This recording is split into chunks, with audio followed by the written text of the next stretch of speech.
setelah menetapkan Wakil Menteri Hukum dan HAM Edward Hiarie atau Hedi Hiarie. Komisi Pemberantasan Korupsi masih mengumpulkan sejumlah bukti untuk tahap penyidikan dugaan penerimaan gratifikasi.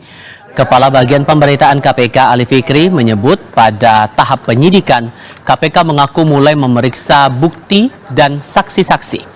KPK pun mengaku telah memiliki bukti transaksi janggal dalam 2 rekening asisten pribadi dan pengacara Edi. Namun karena masih dalam tahap penyidikan, KPK minta publik tidak terburu-buru. KPK memastikan akan membuka bukti secara transparan di persidangan. Proses menyelesaikan kumpulan alat bukti, kemudian pemeriksaan saksi pasti kemudian kami agendakan ke depan. Jadi kami berharap teman-teman tunggu dulu, nanti setiap perkembangannya pasti kami sampaikan terkait hal itu gitu ya. Juga sudah mendapatkan banyak data dari PPATK yang berikutnya kami lakukan analisis lebih jauh nanti dalam proses penyidikan sebagai bahan materi penyidikan. Apa yang kemudian temuan dalam transaksi itu tentu tidak bisa kami sampaikan dalam forum seperti ini, karena pada saatnya sekali lagi kami buka seluas-luasnya dan silakan teman-teman ikuti pada proses di peradilan tindak pidana korupsi.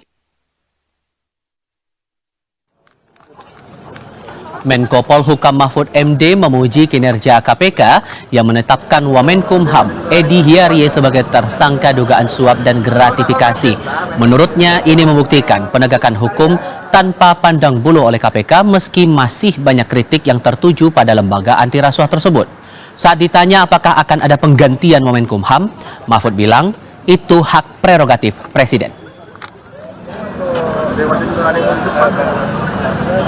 Penegakan hukum itu harus tidak pandang bulu, dan itu ya dibuktikan meskipun masih banyak kritik terhadap KPK, tapi dia udah membuktikan lah, tidak pilih menteri, wamen, kepala daerah apa semua itu memang harus begitu, harus ditindak secara tegas dan transparan. Ketika KPK menetapkan seorang tersangka pasti sudah ada 2 alat bukti yang cukup bahwa peristiwa korupsi atau pencucian uang itu terjadi. Cukup. Tidak tahu saya, itu hak prerogatif Presiden.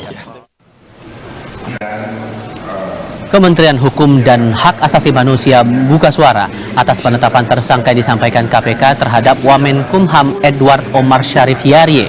Wamenkumham Hiarie menurut Kemenkumham belum mengetahui penetapan tersangka kecuali melalui media massa.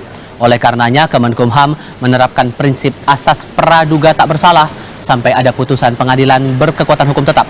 Terkait bantuan hukum, Kemenkumham akan berkoordinasi lebih lanjut.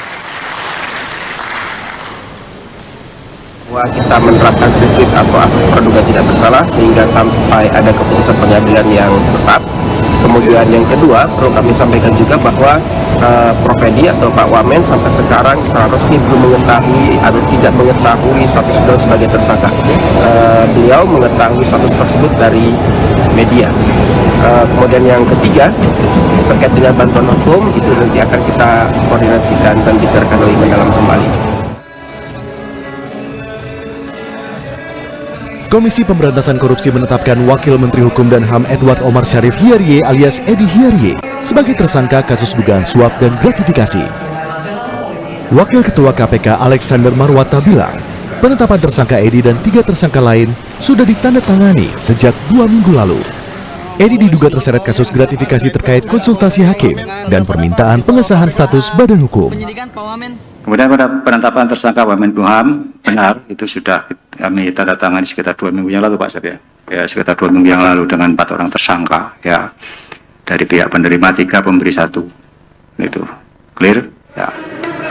Kasus dugaan gratifikasi Wamenkumham pertama kali dilaporkan Ketua Indonesia Police Watch Sugeng Teguh Santoso pada pertengahan Maret 2023. Saat itu, Ketua IPW melaporkan Edi Hiarie atas dugaan penerimaan gratifikasi secara bertahap dengan total 7 miliar rupiah melalui asisten pribadinya. Diduga aliran dana berkaitan permintaan konsultasi hukum kepada Wamen.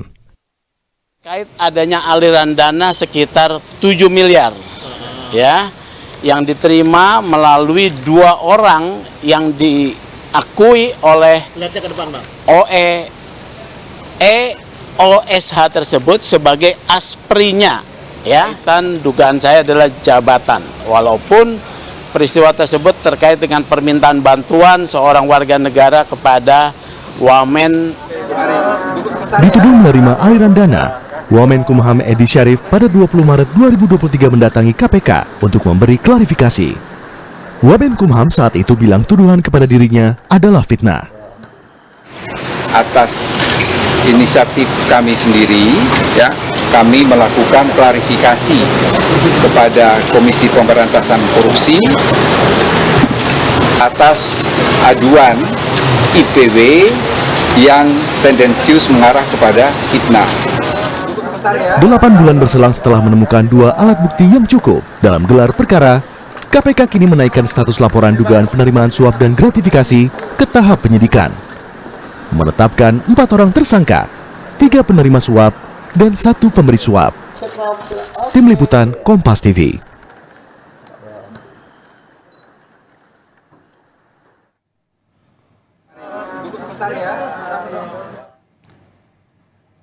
Untuk Anda yang baru bergabung bersama kami sampaikan kembali bahwa setelah menetapkan Wakil Menteri Hukum dan Hak Asasi Manusia Edward Hiarie, Komisi Pemberantasan Korupsi masih mengumpulkan sejumlah bukti untuk tahap penyidikan dalam kasus dugaan penerimaan gratifikasi, dan dari perwakilan Komisi Pemberantasan Korupsi juga sudah meminta kepada publik untuk menunggu sambil KPK juga terus mendalami sejumlah bukti dan keterangan para saksi. Terakhir kali disampaikan oleh pihak KPK bahwa status Wamenkumham ini sudah dinaikkan menjadi tersangka 2 pekan lalu.